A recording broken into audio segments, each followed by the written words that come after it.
हाय दोस्तों, आज मैं आपको दिखाने वाली हूँ एक कफ सिरप का रिव्यू। ये कफ सिरप का नाम है ई टैग और इसमें जैसा आपको लंग्स का पिक्चर दिखाया है तो इससे पता चलता है कि ये स्पेशली लंग्स रिलेटेड पेशेंट्स के लिए है। ये मेरे भैया को खांसी के लिए दिया गया है। ये 100 ml का है और प्राइस है 90 रुपीज़। तो इसको डॉक्टर ने कुछ इस तरह से लेने के लिए बोला है कि दिन में 2 बार, खाने के बाद में 1 ढक्कन।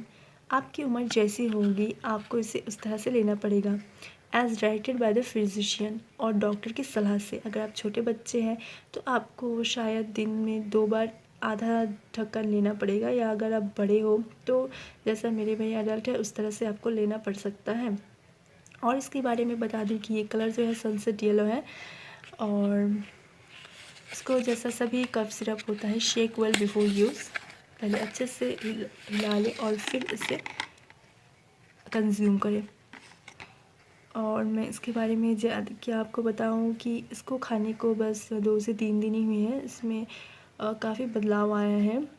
पहले तो मतलब बहुत ही खांसी होती थी, मतलब रह नहीं पाते थे हर 5 मिनट बाद उठती थी और हम लोग तो देखकर बहुत ख़राब लग रहा था। तो अभी ये कफ सिरप खा रहे तो ऑलमोस्ट ठीक है, पर कह नहीं सकती कि पूरी ठीक हो गया क्योंकि अभी 2 से 3 दिन ही हुआ है। आई होप ये ठीक हो जाए, देखते हैं क्या होता है। अगर आप ये यूज़ कर रहे हैं तो आप प्लीज़ शेयर करें आपका कैसा है अभी तबीयत, या फिर आप अगर पहले आपने यूज़ किया है तो प्लीज़ शेयर करें। अगर शेयर करें ताकि हमारे दूसरे जो व्यूअर्स हैं उनको हेल्प हो और वो भी हमें बता सके कि उनकी तकलीफ़ों के बारे में, ताकि हमारी दुनिया की भलाई हो। बस यही मेरा कहना है। इसी तरह से हमें हेल्पिंग हैंड्स बढ़ाती रहनी चाहिए। और देखने के लिए शुक्रिया।